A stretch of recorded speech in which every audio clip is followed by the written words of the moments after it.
নমস্কার। একে বাংলাদেশ রক্ষে নেই, তার উপরে এবার নেপাল। নেপালে চরম একটা অস্থিরতা তৈরি হয়েছে। প্রধানমন্ত্রী কেপি শর্মা ওলি তিনি পদত্যাগ করেছেন, শুধু তাই নয়, পূর্বতন প্রধানমন্ত্রী এবং তার পরিবারদের খুঁজে খুঁজে মারধর করা চলছে। এবং যে ছবি আমরা নেপাল থেকে বা কাঠমান্ডু থেকে দেখছি সেটা অত্যন্ত উদ্বেগজনক। আজকে আমরা খবরের ভেতরে খবরে আমরা নেপাল পরিস্থিতি নিয়ে আলোচনা করব, কিন্তু তার থেকে বেশি আলোচনা করব ভারতের উপরে এই যে নেপালে যে ঘটনা ঘটছে তার প্রভাব নিয়ে। তার কারণ আমরা দেখতে পাচ্ছি যে প্রতিবেশী বাংলাদেশে অস্থিরতা এখনো পর্যন্ত চলছে, কন্টিনিউ করছে, অনিশ্চয়তা রয়েছে। তার উপরে যে আরেকটি প্রতিবেশী রাষ্ট্র নেপাল, সেখানে যদি এরকম চরম একটা অস্থিরতা তৈরি হয়, তাহলে ভারতবর্ষ তো বটেই, আমরা যেহেতু পশ্চিমবঙ্গের সীমান্ত এই দুটো দেশের সঙ্গে ওতপ্রোতভাবে জড়িয়ে এবং একটা পোরাস বর্ডার মানে উন্মুক্ত সীমান্ত, তার ফলে বহুমুখী সমস্যার কিন্তু সম্মুখীন হতে পারে ভারতবর্ষ এবং সবচেয়ে বেশি বাংলা। তার কারণ হচ্ছে যে প্রায় 1700 কিলোমিটার দীর্ঘ নেপালের সঙ্গে বর্ডার, এবং সেই বর্ডার প্রায় পুরোটাই ওপেন, কন্টিনিউয়াসলি যাতায়াত চলছে। এবং আমরা অতীতেও দেখেছি যে নেপাল সীমান্ত দিয়ে পাকিস্তান কিভাবে তাদের আইএসআই এর অ্যাক্টিভিটি চালিয়ে গেছে, কিভাবে জাল নোট ভারতবর্ষে পাঠিয়েছে, কিভাবে অন্যান্য জিনিস স্মাগল করে ভারতবর্ষে প্লেন হাইজ্যাক করিয়েছে, যেটা অমলটা মনে করেন প্লেন হাইজ্যাকের ঘটনা ঘটিয়েছে। তো এইটা একটা স্পর্শকাতর একটা পরিস্থিতি তৈরি হয়েছে। আজকে খবরের ভেতরে খবরে আমরা সেই নিয়ে আলোচনা করবো। আমার সঙ্গে রয়েছেন দ্য ওয়ালের এক্সিকিউটিভ এডিটর অমল সরকার। অমলদা, প্রাথমিকভাবে যে আজকে যে আলোচনা, সেটাতে সবাই যেটা বলছেন যে বাংলাদেশ এবং নেপাল কোথাও গিয়ে মিলেমিশে আছে, এবং ঠিক প্রতিটা ছবি ফ্রেম বাই ফ্রেম বাংলাদেশের সঙ্গে নেপালে মিলে যাচ্ছে। এবং অনেকে বলছেন যে এর তিনটে মুদ্রা কারণ। একটা হচ্ছে যে হিউজ আনএমপ্লয়মেন্ট, যুব সম্প্রদায়ের হাতে কোনো কাজ নেই, নতুন কর্মসংস্থানের কোনো সুযোগ নেই। দুই হচ্ছে যে স্বৈরাচারী শাসক, যে শাসক যে নিজেদের এই যে বাংলাদেশকে বা নেপালকে তাদের নিজেদের জাগির বলে মনে করছে। এবং তিন নম্বর হচ্ছে যে করাপশন, যে পুরো মানে মাথা পর্যন্ত ডুবে থাকা করাপশন। এই তিনটে কারণ। আর ফোর্থ কারণ যেটা যেটা লোকজন মনে করছেন, অনেকেই মনে করছেন এবং কূটনীতিকরা বলছেন যে একটা ডিপ স্টেট ফ্যাক্টর। এবং দেখা যাচ্ছে যে চায়না যেমন বাংলাদেশের বন্ধু, তেমন নেপালেরও বন্ধু। তো এই যে ডিপ স্টেট ফ্যাক্টরটাও কিন্তু এখানে উঠে আসছে, ফলে 4 রকমের কারণ নিয়ে আলোচনা চলছে। আপনার কি মনে হয় যে, বা আপনার কি মনে হচ্ছে যে দুটো জায়গা দুটো দেশ কিভাবে মিলে যাচ্ছে এবং কেন এই ঘটনা ঘটেছে? নেপালে যে পরিস্থিতিটা তৈরি হচ্ছিল, এই যে যেটা বলা হচ্ছে যে সোশ্যাল মিডিয়া ব্যান, এটা হচ্ছে কি হয় মানে একটা যেমন ওই মানে ড্রেন দিয়ে যখন জল যায়, কোনো একটা জায়গায় কোনো একটা খড়কুটো আটকে থাকে, সেটাকে সরিয়ে দিলে হু হু করে যেতে শুরু করে জল। ঠিক এটা ঠিক সেই রকম একটা ঘটনাকে কেন্দ্র করে এই ক্ষোভের বহিঃপ্রকাশটা হলো। ক্ষোভটা অনেক দিন ধরে তৈরি হয়েছে। এই ক্ষোভটা তৈরি হওয়ার মুখ্যত কারণ যেটা, সেটা হচ্ছে যে নেপালের মানুষ এই যে জেনারেশনটা মুভমেন্ট করছে, এদের বাবা মায়েরা বা এদের দাদা বা বয়োজ্যেষ্ঠরা, তারা 2000 সাল বা তারও আগে থেকে 2008 পর্যন্ত রাজতন্ত্রের বিরুদ্ধে লড়াই করেছে। ঠিক গণতন্ত্র চেয়ে তারা লড়াই করেছে, প্রাণ দিয়েছে যে রাজতন্ত্রের অবসান হবে, গণতান্ত্রিক পদ্ধতিতে দেশ পরিচালিত হবে এবং নেপাল একটি গণতান্ত্রিক প্রজাতন্ত্র হিসেবে প্রতিষ্ঠা পেল। এখন এই গণতান্ত্রিক ব্যবস্থা কি দিল তাকে, এইটা একটা বড় প্রশ্ন এই জেনারেশনের মধ্যে। কারণ তারা তো তাদের বাবা মায়েদের কাছ থেকে শুনেছে যে তারা এই নতুন রাষ্ট্র হবে, নতুন দেশ হবে, এবং সেইটা ভারতবর্ষের মতো একটা দেশ হবে কি অন্যান্য দেশের মতো দেশ হবে। কিন্তু তারা দেখা গেল যে রাজতন্ত্রের সঙ্গে গণতন্ত্রের এই যে ভোটাভুটি, এইটা ঠিক কথা, কিন্তু সাধারণ মানুষ তো চায় একটা উন্নততর জীবন। আজকে তো গোটা বিশ্বটা মানুষের হাতের মুঠোয় চলে এসছে। নেপালের মতো অন্য দেশগুলি তারা কেমন আছে, যেমন পাশেই তো ভুটান আছে, তার মানুষ কেমন আছে, পৃথিবীর অন্য প্রান্তের মানুষ কেমন আছে, এই জিনিসগুলো তারা তুলনা করতে পারছেন। আমার সঙ্গে কিছুদিন জাস্ট মাস 6 আগে একটা মানে একদল নেপালি মানে পরিবার, তারা পুরী বেড়াতে এসেছিলেন। তো তারা যে ট্রেনে যাচ্ছিলেন, তো তারা বলছিলেন যে আমাদের দেশে আপনাদের যে যে ট্রেনে করে আমরা যাচ্ছি, মানে এরকম ট্রেনে চড়ার সৌভাগ্য ভারতে আসার ফলে হলো, এটা আগামী 100 বছরও আমাদের দেশে হবে কিনা সন্দেহ আছে।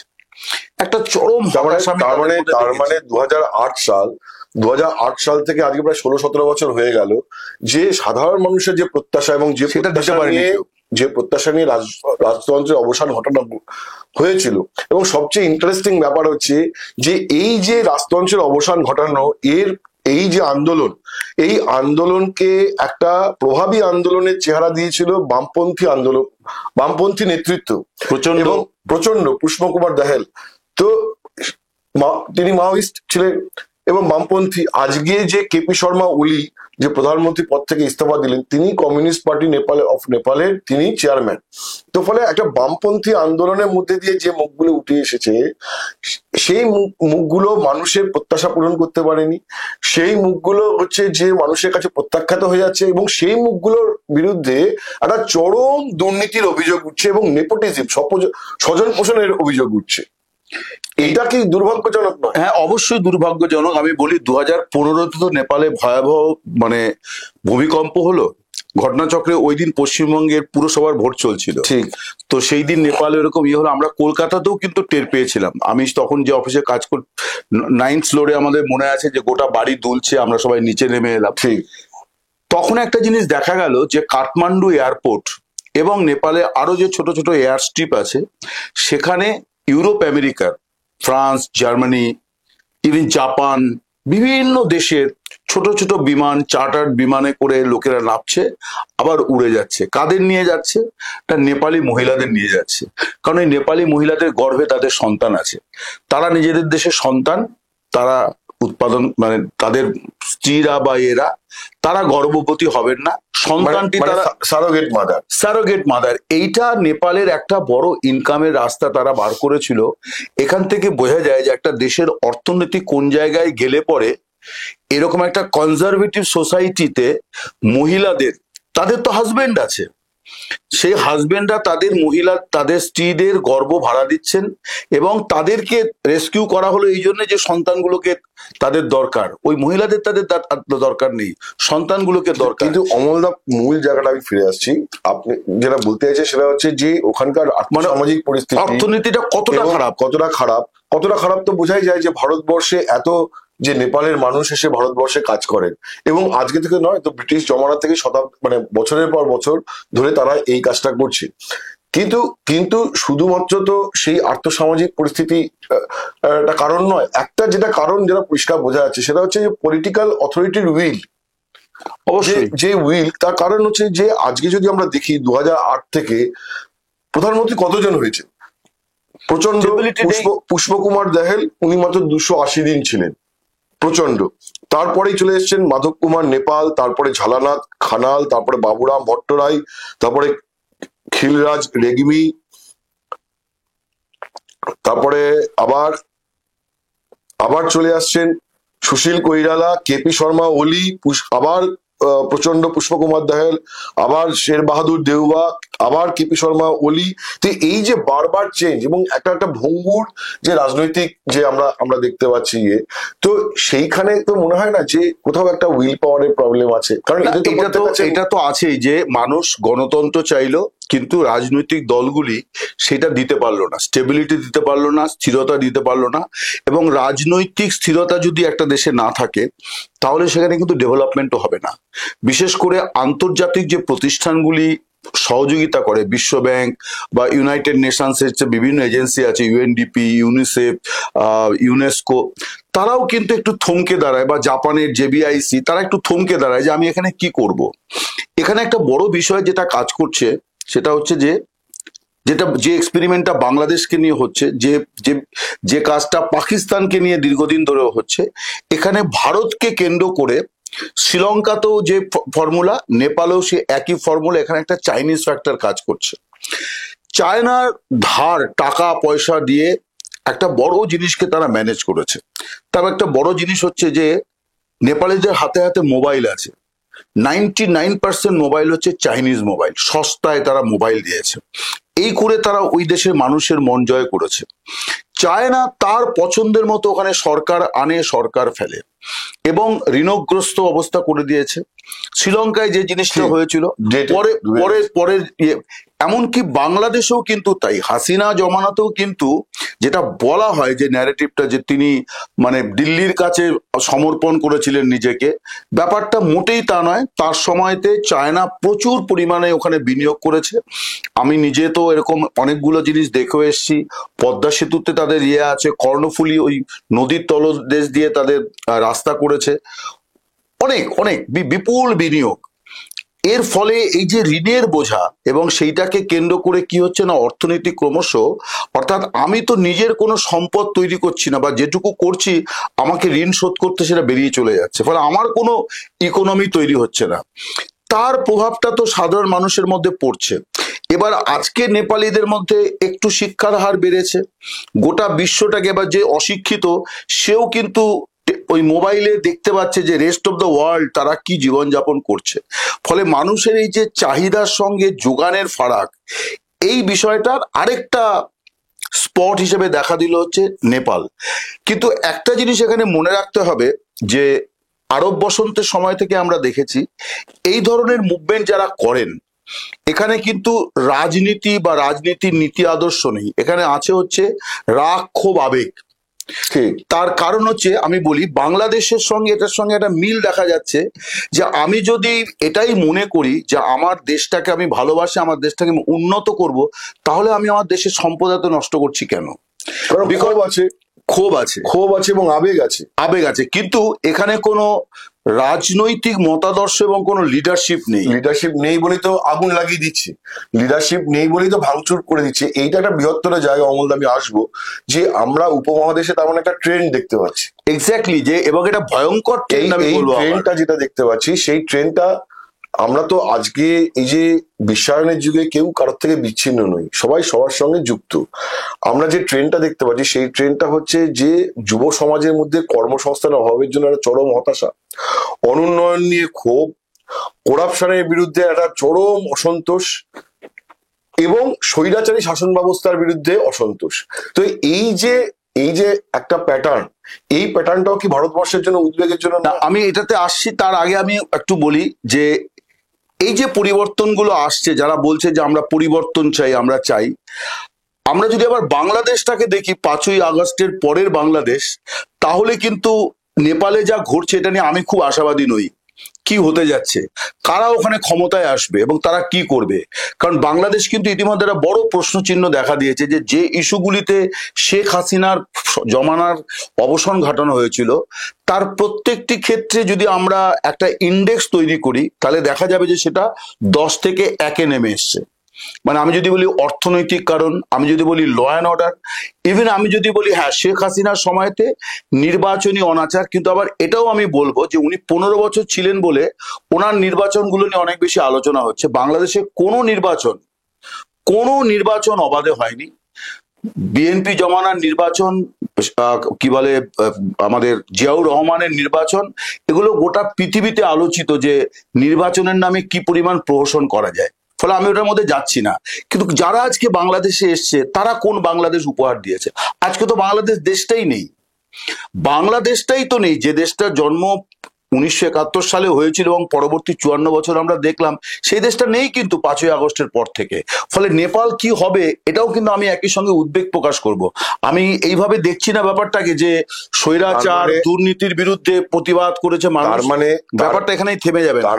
তার মানে যে ঘটনাক্রম ঘটে চলেছে, তার ফলে তো সবচেয়ে বিপন্ন আজকে অবস্থা পশ্চিমবঙ্গের হওয়া উচিত, মানে উদ্বেগের কারণ। তার কারণ হচ্ছে যে আমরা অতীত যেটা দিয়ে আমি শুরু করেছিলাম, যে পাকিস্তানের গোয়েন্দা সংস্থা ISI, যেহেতু ওয়েস্টার্ন বর্ডার দিয়ে পেনিট্রেট করা, ইনফিল্ট্রেশনের সম্ভাবনা, বারবার এই কাঠমান্ডুর রুটটাকে ইউজ করছে এবং নেপাল সীমান্ত দিয়ে ঢোকানোর চেষ্টা করছে তাদের লোকজনকে। 2 হচ্ছে চোরা চালান, পাচার, মাদক ইত্যাদি প্রভৃতির একটা ব্যাপার আছে, প্যারালাল ইকোনমি তৈরি করে ফেলেছে তারা। সবচেয়ে বড় উদ্বেগের বিষয় যেটা মমতা বন্দ্যোপাধ্যায় মাঝে মাঝে উদ্বেগ প্রকাশ করেন, সে পশ্চিমবঙ্গের জনসংখ্যা বিপুল, সরকার যে জনসংখ্যা রয়েছে তাকে ডেলিভার করতে গিয়ে হিমশিম খেয়ে যাচ্ছে।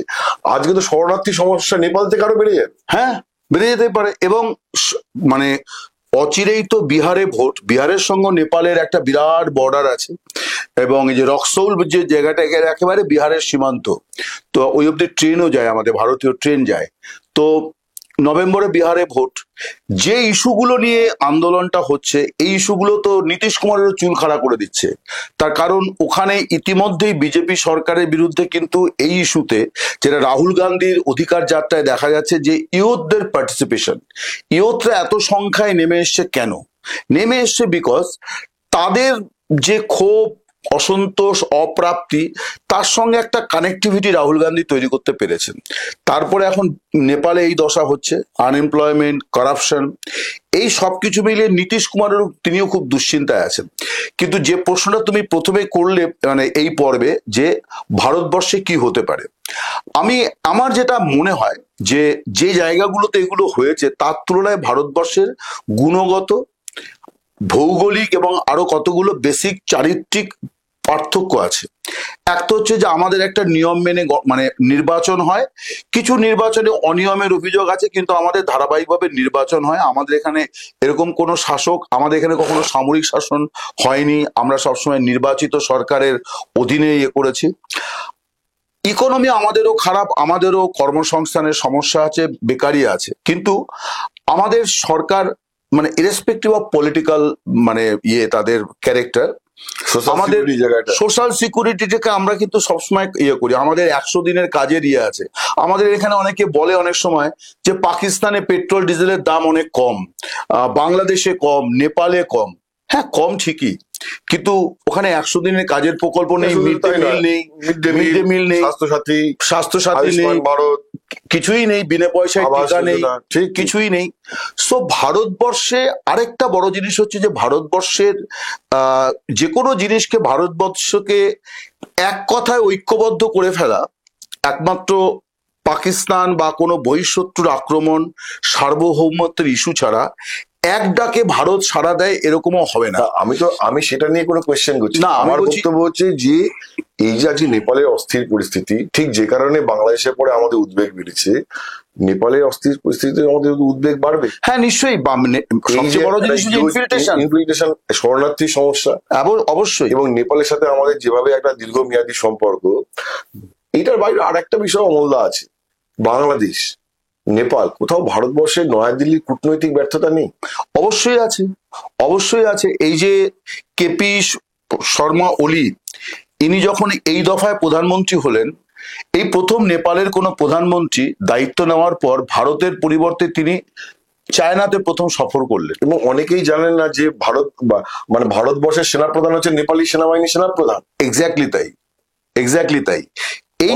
এই কালজয়ী সম্পর্ক আমাদের এখনো গোর্খা রেজিমেন্ট রয়েছে। হ্যাঁ, কিন্তু আমি বলছি যে যে পরিবর্তনগুলো, কিন্তু এই যে নরেন্দ্র মোদী জমানায় নেপালকে সাথে ব্লকেট তৈরি করে দেওয়া, কোথাও না কোথাও কি এইগুলো কি একটা মানে হার? হ্যাঁ, আমাদের তো অনেকগুলো ব্যর্থতা, যেমন আমাদের অগ্নিবীর আমরা কিন্তু নেপাল থেকে নিতে পারিনি, নেপাল সরকার রিফিউজ করেছে।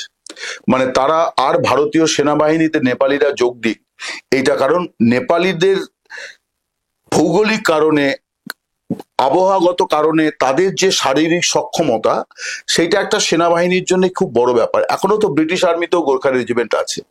এখন এই যে আমাদের যে অগ্নিবীর যখন চালু হলো, তখন কিন্তু ভারত সরকারের তরফে যখন নেপাল সরকারের সঙ্গে যোগাযোগ করা হলো, তারা কিন্তু রাজি হলেন না। অর্থাৎ তারা একটা ডিস্টেন্স তৈরি করছে। এই ডিস্টেন্সটার পেছনে কিন্তু চায়নার কৌশল আছে।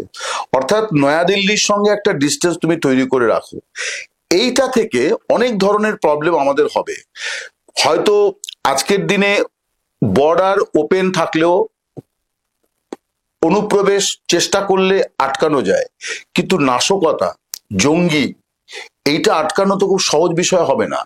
ফলে আমাদের আরো একটা সীমান্ত কিন্তু দুশ্চিন্তার কারণ। এবং সবচেয়ে বড় উদ্বেগের বিষয় হচ্ছে যে অস্থির হয়ে গেছে বাংলাদেশ, অস্থিরতা তৈরি হয়েছে নেপাল, আবার এই নেপাল বাংলাদেশের সঙ্গে নেপালের সঙ্গে আমাদের উত্তরপ্রদেশের বিস্তীর্ণ সীমান্ত, চীনের সম্পর্ক ভালো, আবার চীন পাকিস্তানের একটা অক্ষ তৈরি হয়েছে। তাহলে উপমহাদেশে আগামী দিনে কি এরকম একটা চীন, পাকিস্তান, বাংলাদেশ, নেপাল মিলে একটা অক্ষ তৈরি হচ্ছে বৃহত্তর, যেখানে নয়াদিল্লি একটু চাপে পড়তে পারে? নয়াদিল্লি চাপে পড়তেই পারে। তবে হ্যাঁ, এটা ঠিক যে জাস্ট মাস 3 আগে চীনে একটা বৈঠক হয়েছিল যেখানে পাকিস্তানের বিদেশ সচিব, বাংলাদেশের বিদেশ সচিব এবং চীনের বিদেশ সচিব, তাদের একটা বৈঠক হয়েছিল এবং চীন সেখানে একটা এই অক্ষ তৈরির প্রস্তাব দিয়েছিল। এখনো পর্যন্ত বাংলাদেশের ইউনিস গভর্নমেন্টের তরফে এখনো পর্যন্ত এইটার ব্যাপারে তারা ক্লিয়ারেন্স দেয়নি। বাংলাদেশের তৎকালীন যিনি বিদেশ সচিব বেজিং এ গিয়েছিলেন, তিনি বলেছিলেন যে আমি এখানে এ ব্যাপারে কোনো মতামত দিচ্ছি না। এখনো পর্যন্ত যা আছে তাতে এই অক্ষটা তৈরির ক্ষেত্রে এখনো চীন থমকে আছে, পুরোপুরি পায়নি। কিন্তু এই নেপালের যে পরিস্থিতিটা তৈরি হলো, এরপর কিন্তু এই ধরনের অক্ষ তৈরি হওয়া, অর্থাৎ ভারতকে নানানভাবে চাপে রাখা এবং মিলিটারিলি চাপে রাখা, তার কারণ এটার পেছনে একটা অন্য অঙ্ক থাকে। সে অঙ্কটা হচ্ছে এক্সপেন্ডিচার। তার মানে আমাদের এখানেও কিন্তু সোশ্যাল সেক্টরে এক্সপেন্ডিচার কমিয়ে দিতে হবে, আমাকে ডিফেন্স বাজেট বাড়াতে হবে, ফলে আমাকে ভর্তুকি কমাতে হবে। সেটা আবার আমার দেশে এক ধরনের অস্থিরতা তৈরি করবে। ফলে নেপালে যেটা হচ্ছে, নেপাল ছোট দেশ, খুবই ক্ষুদ্র ইকোনমি, কিন্তু সে আমাদের তার পরিস্থিতিটা আমাদের অনেক বড় ক্ষতি করতে পারে, এ নিয়ে কোনো সন্দেহ নেই, অনেক বড় ক্ষতি করতে পারে। তার মানে হচ্ছে যে আজকে নেপালের কাঠমান্ডুতে আমরা যে ঘটনাক্রম দেখেছি সেটাই হচ্ছে যে শেষ ছবি নয়, বরঞ্চ এইটা একটা অস্থির সময়ের যে চলছে সেটাকে তার আর একটা মাত্রা জুড়ে দিল। ফলে সামগ্রিকভাবে বলা যেতে পারে যে উপমহাদেশে, আমি জাস্ট 30 সেকেন্ড আরেকটুখানি বলি যে অবশ্যই এইগুলোর মানে apart from this security angle, আমার মনে হয় যারাই সরকারে আছে, সেটা যে দলেরই সরকার হোক না কেন, বাংলাদেশ, নেপাল, শ্রীলঙ্কা, এখান থেকে সবারই কিন্তু শিক্ষা নেওয়ার আছে। মানে তাকে কিন্তু বুঝে নিতে হবে যে তার বিরুদ্ধে করাপশনের ইস্যুতে মানুষ নেমে পড়তে পারে কিনা। অনেক সময় কিন্তু নীরবতা, যেমন প্রবল ঝড় প্রবল বৃষ্টির আগে আকাশ স্থির হয়ে যায়, নীরবতাও কিন্তু বড় বিপদের থাকে। ফলে আমার মনে হয় যারাই ক্ষমতাসীন তাদের শিক্ষা নেওয়ার ব্যাপার আছে। এটা আমি ইলেকট্রাল জায়গা থেকে বললাম। নেপালকে কেন্দ্র করে ভারতের যে বিপদের সম্ভাবনা আমরা তো আলোচনা করলামই। ফলে আজ হোক কাল হোক যারা নির্বাচন ফেস করবেন, তাদেরকে কিন্তু নতুন করে ভাবতে হবে, ধুচ্ছাই করলে আর হবে না। মানে এটা হয়নি, এটা মিথ্যে, এটা মিথ্যে, এটা করলে হবে না। মানুষ যখন বিশ্বাস করছে তখন সেটাকে অ্যাড্রেস করতে হবে। ঠিক। এইটা এটা এটা যেমন ঘরোয়া রাজনীতির জন্য খুব ইম্পর্টেন্ট, তেমন কূটনৈতিক ভাবে বা দেশের নিরাপত্তার জন্য আমি যেটা বারবার করে বলতে চাইছিলাম যে অস্থির পরিস্থিতি যেটা উপমহাদেশে তৈরি হচ্ছে, সেটা আজকে একটা ঘটনা, বিক্ষিপ্ত ঘটনা ঘটলো এরকম নয়, বরঞ্চ বলা যেতে পারে যে বাংলাদেশের পর আরো একটা মাত্রা যোগ হলো এবং নয়াদিল্লির ওপরে কিন্তু সত্যিই একটা চাপ তৈরি হলো যে কিভাবে আমাদের সীমান্তকে প্রোটেক্টেড রাখবে, কিভাবে ডিফেন্স প্রিপেয়ারনেস রাখবে এবং কিভাবে এই যে একটা অক্ষ তৈরি হতে পারে সেখান থেকে ভারতবর্ষকে একটা বাঁচিয়ে বুঝিয়ে রাখবে। ফলে আজকে যেটা হলো সেটা হচ্ছে যে শুধুমাত্র একটা ঘটনা মাত্র বা একটা একটা ইনিশিয়েশন মাত্র, আগামী দিনে কিন্তু এর অনেক রকম বড় প্রভাব দেখা যেতে পারে। আজ আলোচনা এই পর্যন্তই। নমস্কার, ধন্যবাদ, শুভরাত্রি।